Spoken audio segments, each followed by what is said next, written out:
నమస్కారం. కార్తీక పురాణం 20వ రోజు పారాయణలోకి వచ్చాం. 20 రోజులు అయిపోయినాయండి.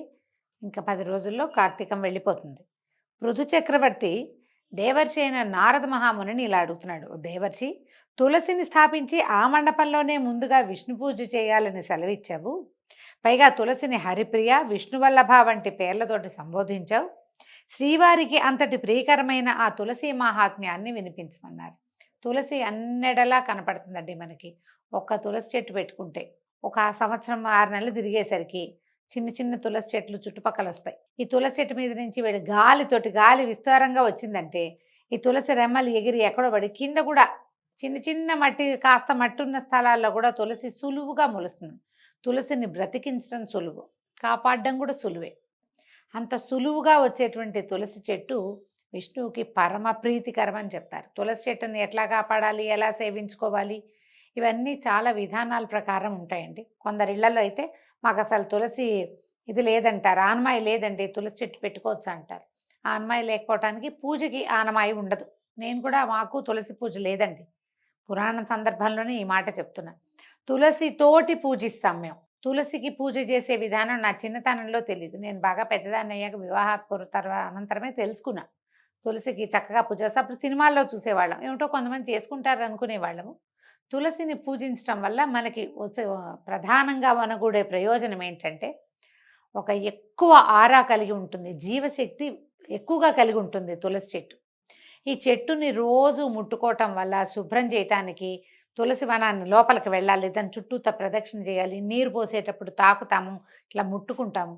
ఇవన్నీ కూడా మనకి ఆరోగ్యానికి చాలా మంచిది. ప్రధానంగా స్త్రీల ఆరోగ్యానికి తులసి చెట్టు సేవ ఎక్కువ మంచిది. అందుకని పూర్వ ఋషులు మనకి ఆలోచించి ఈ తులసి విధానాన్ని ప్రవేశపెట్టారు, పూజా విధానాన్ని.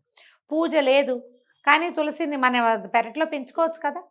ఆ లక్షణంగా అయినా మనం దాని దగ్గర శుభ్రం చేస్తాం, దాని చుట్టూతా తిరుగుతాం, ముట్టుకుంటాం. ఏ ఆరోగ్యానికి అవసరమైందో జలుబు చేసిందని 2 తులసి దళాలు తెంపి నోట్లో వేసుకుంటాం, ఏదో ఒకటి చేస్తాం. ఆనమాయి లేకపోయినా తులసి చెట్లు పెంచుకోవచ్చండి. మనం పరమ పవిత్రగా భావించేటువంటి తులసమ్మ తల్లి గురించి ఇప్పుడు చెప్తున్నారు కథ. నారదుడు చెప్తున్నాడు, శ్రద్ధగా వినురాజా.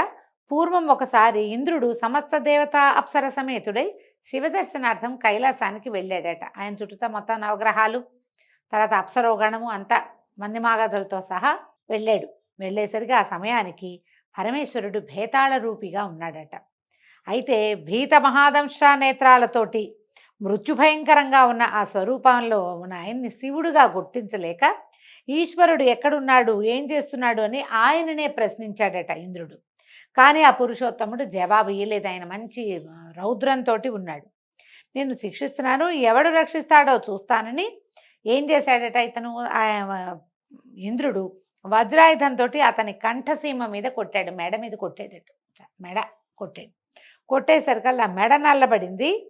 అక్కడి నుంచి ఏమైంది, ఈ వజ్రాయుధం మాత్రం బూడిదైపోయింది. ఆ ఊరికే గుచ్చుకుని నల్లబడింది తప్పిస్తే అంతకంటే ఏం అవ్వలేదు. వజ్రాయుధం బూడిదైపోయేసరికల్లా అక్కడి నుంచి ఈయన దగ్గరికి వెళ్ళి కొట్టాడు కదా. ఈ కొట్టిన సమయంలో ఆ భీషణ మూర్తి నుంచి ఇలా మంటల్లాగా వచ్చేసినట్టు ఒక తేజస్సు బయటకు వస్తుంది. ఆ తేజస్సు దేవేంద్రుడిని కూడా దగ్ధం చేసేలాగా ఉండటంతో దేవగురువైన బృహస్పతి ఆ భేతాళ స్వరూపం శివుడేనని గ్రహించి ఈ ఇంద్రుణ్ణి వెనక్కి లాగి అతనికి బోధించి, ఈయనే శివుడులాగా తెలుస్తున్నాడు, నీ శక్తిని నిర్వీర్యం చేయగలిగిన వాడు మహాదేవుడే అయి ఉండాలి, నమస్కారం చేయి, ప్రాణ శరణాగతి చేయమని పరిపరి విధాలుగా చెప్పి అతనితోటి నమస్కారం చేయించాడు. తర్వాత ఈ విధంగా శాంతి స్తోత్రం కూడా చేశాడట. బృహస్పతి కృత భేతాళ శాంతి స్తోత్రం.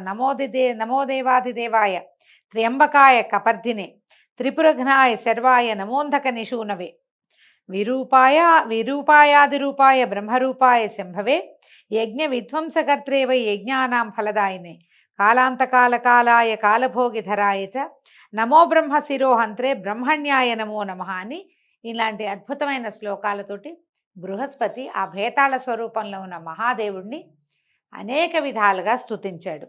ఈ విధంగా ప్రార్థించడంతో ఆ మహాభేతాళ స్వరూపంలోంచి సాధారణ శివస్వరూపంలోకి వచ్చినటువంటి పరమేశ్వరుడు లోకనాశకమైన తన త్రినేత్రాగ్నిని ఉపసంహరించేందుకు నిశ్చయించి, బృహస్పతి, నా కోపం నుంచి ఇంద్రుణ్ణి నువ్వు బ్రతికించినందుకు కాదు, ఇక నుంచి నువ్వు జీవ అనే పేరుతోటి ప్రఖ్యాతి పొందుతావు. నీ స్తోత్రం నన్ను ముగ్ధుణ్ణి చేసింది.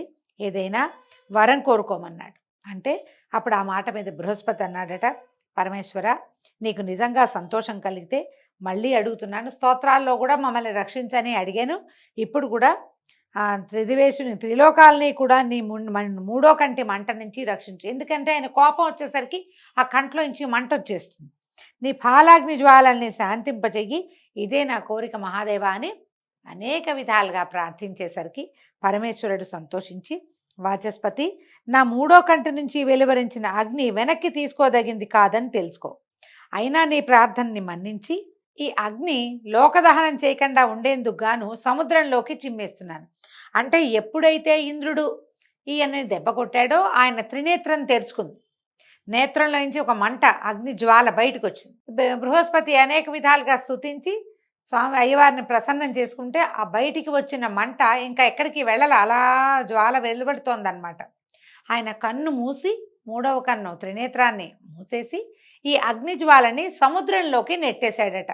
నెట్టేస్తే అలాగే చేసేసరికి ఆ అగ్ని గంగాసాగర సంగమాన పడి బాలక రూపాన్ని ధరించింది. సముద్రంలో పడితే ఏమయ్యేదో నదీ సాగర సంగమంలో పడేసరికి సంగమంలో ప్రాణులు పుడతాయి కదా, మనకు కూడా అంతే, సంగమం వల్లే సంగంతో ప్రాణులు పుడతాయి.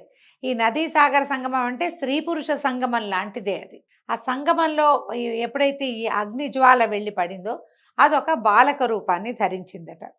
పుడుతూనే ఏడ్చిందట. ఎట్లాంటి ఏడుపు అంటే అది ఆ రోదన ధ్వనికి స్వర్గాది సత్యలోక పర్యంతము, స్వర్గంతో పాటు సత్యలోకం దాకా అంటే బ్రహ్మదేవ లోకం దాకా కూడా చెవుడు వచ్చేసింది, చెవులు దిబ్బళ్ళేసేసినట్టు అదే ఆ ఏడుపు శబ్దానికి.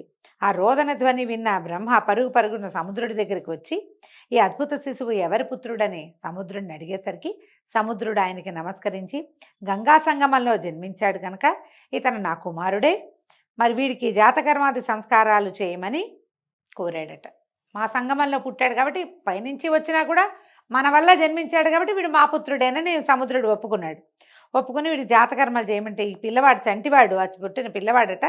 బ్రహ్మదేవుడు గడ్డాన్ని పట్టుకుని ఊగటం మొదలుపెట్టాడట. గడ్డం పట్టేసుకున్నాడు గట్టిగా. కొంతమంది చంటి పిల్లలు చూడండి వేళ్ళు పట్టుకుంటారు, వదిలిపెట్టరు, అప్పుడప్పుడు కనపడుతుంది రేర్గా. ఈ పిల్లవాడు మహాబలశాలి అవ్వటం, రుద్రాంశ సంభూతుడు అవటం వల్ల అలాంటి తీవ్రమైన ధోరణి ఉందన్నమాట వాడికి. ఆ పట్టుకుని ఊగుతుండే సర్కల్ బ్రహ్మదేవుడికి కళ్ళనీళ్ళ పర్యంతం ఎంత గడ్డం పట్టుకుని వెంట్రుకలు పట్టుకుని లాగితే నొప్పెట్టదు. ఆ ఒకసారి బాధ కలిగి ఆయన కంట్లో ఇంచి ఒక చుక్క నీరు వచ్చిందట. విధాతనట, ఓ సముద్రుడా, నా కళ్ళ నుంచి రాలి చెందిన నీటిని ధరించిన వాడుగా వీడు జలంధరుడు అనే పేరుతోటి విఖ్యాతుడవుతాడు. కంటి నీటిని బ్రహ్మదేవుడి కంటి నీరు వాడి మీద పడింది, ఆ పిల్లవాడి మీద, అందుచేత జలంధరుడు అనే పేరుని పెట్టాడట. సకల విద్యావేత్త వీరుడు అయి శివునిచే తప్ప ఇతరులకు వధించరాని వాడవుతాడు అని దీవించి పట్టాభిషిక్తుని చేశాడు. పరమేశ్వరుడి చేతిలోనే వీడికి మరణం ఉందని చెప్పి దీవించి వాడిని పట్టాభిషిక్తుని చేశాడు. ఆ జలంధరుడికి కాలనేమి అనే రాక్షసుడి కూతురైనటువంటి బృందనిచ్చి వివాహం చేశారట. రూపవయోబల విలాసుడైన జలంధరుడు బృందను భార్యగా స్వీకరించి దానవాచారుడైన శుక్రుని సహాయంతో సముద్రం నుంచి భూమిని ఆక్రమించి స్వర్గంలాగా పరిపాలించడం మొదలుపెట్టాడు. రుద్రాంశ సంభూతుడు అవటం వల్ల పరమ బలశాలిగా తయారయ్యాడు. అత్యద్భుత వీర్యాన్ని కలిగి ఉన్నాడు, పరాక్రమశాలిగా.